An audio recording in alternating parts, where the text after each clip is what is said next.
Good morning, everybody. We have, of course, the total solar eclipse coming up on Monday, so that's the first thing we want to talk about.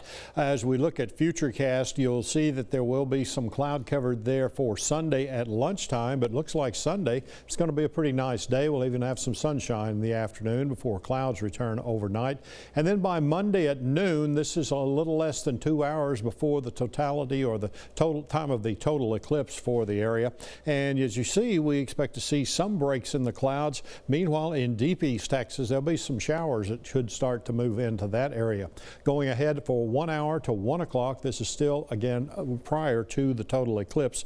The rain begins to increase a bit in deep East Texas. It might have a few problems observing the eclipse there. And then in the rest of East Texas, expecting a few breaks in the clouds, maybe as much as 75% cloud cover for the East Texas area. So we might get some breaks in the clouds where we'd be able to see that total eclipse. By 2 o'clock, the total part of the eclipse is over, and we will still see some sunshine, but the rain begins to advance northward through deep East Texas and toward the rest of the area at that point. And then we start to see some showers and thunderstorms that will be developing through the afternoon and through the nighttime there on Monday.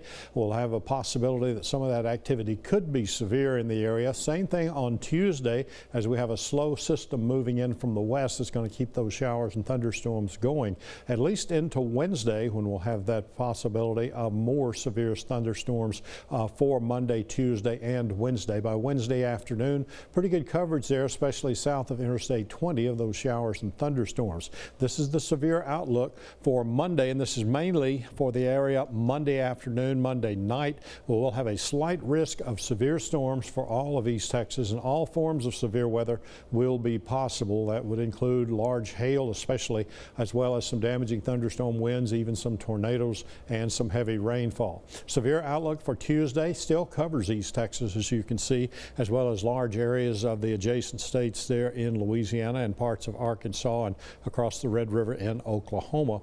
And then Wednesday, we've still got a chance for some thunderstorms developing for a large part of East Texas. It's a slight risk of some of those scattered severe storms. Here's the eclipse forecast, and on Monday, again, this is around 140 to 150 when the total eclipse will be taking place. We'll first of all have temperatures in the 70s. We'll have mostly cloudy skies. As I said earlier, about a 75% cloud cover is possible, and storms near eclipse time, especially beginning down in deep East Texas, but then moving northward after the eclipse time for the area. So at least we've got a shot at being able to view the eclipse through some breaks in the clouds. Here's your next 7 days. Nice day coming up today. Then we'll have a chance for showers and thunderstorms, especially Monday late in the afternoon, Monday night through Tuesday and Wednesday. Even the early part of Thursday could see some showers beginning to wrap up. By the weekend, though, we'll have some sunshine and temperatures starting to warm back toward 80 degrees there on Saturday. In deep East Texas, you got a nice day coming up today as well. A few scattered thunderstorms are possible, then showers and thunderstorms developing earlier in the day on Monday.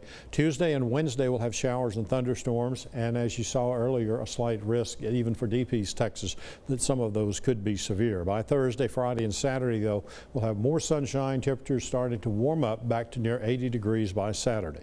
Have a great day today.